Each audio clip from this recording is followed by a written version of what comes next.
Dumating na pinag-Shopee ko, buti na lang ang Jisuo Life nagtawag dito, anong tawag dito? Nagpa-discount. So, nabili ko lang ito ng 492 kasama na ang shipping. Doon sa official na Jisuo Life na page ng Shopee.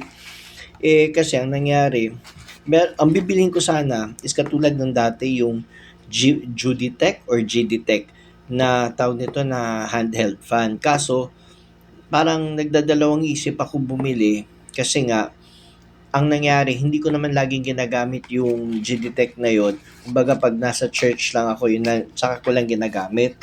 Kaso, for some reason, hindi ko nga yun china-charge pag tawag din yung parang nagamit ko lang saglit tapos tawag dito yung gagamitin ulit.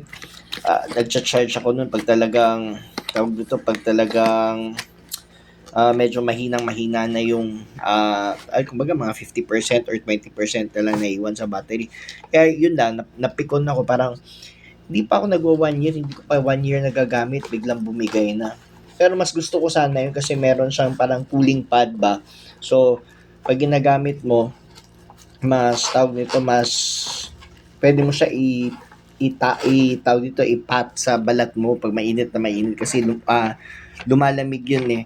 So anyway, ito na lang binili ko kasi nabili ko lang din ng 492 and ang sa akin naman, bahala na wala yung parang cooling pad niya. At least, ang Jisuo Life kasi meron siyang tawag dito parang trusted na siya na talagang tumatagal. So, ito nabili ko ng 492, not bad na.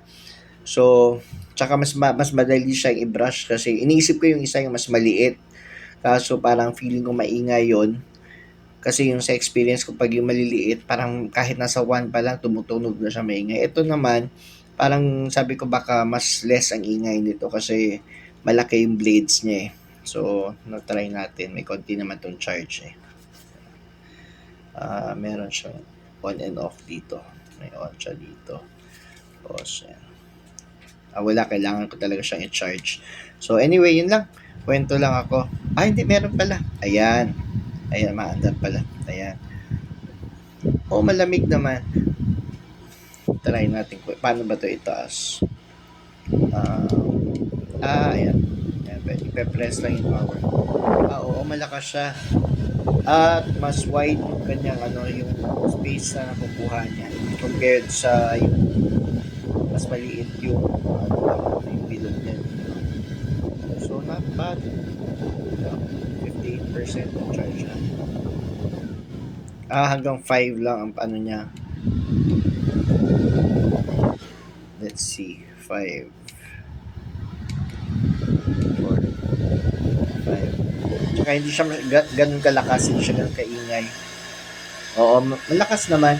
Pero mas malakas yung, masasabi ko mas malakas yung GTTech. Super okay na, not bad.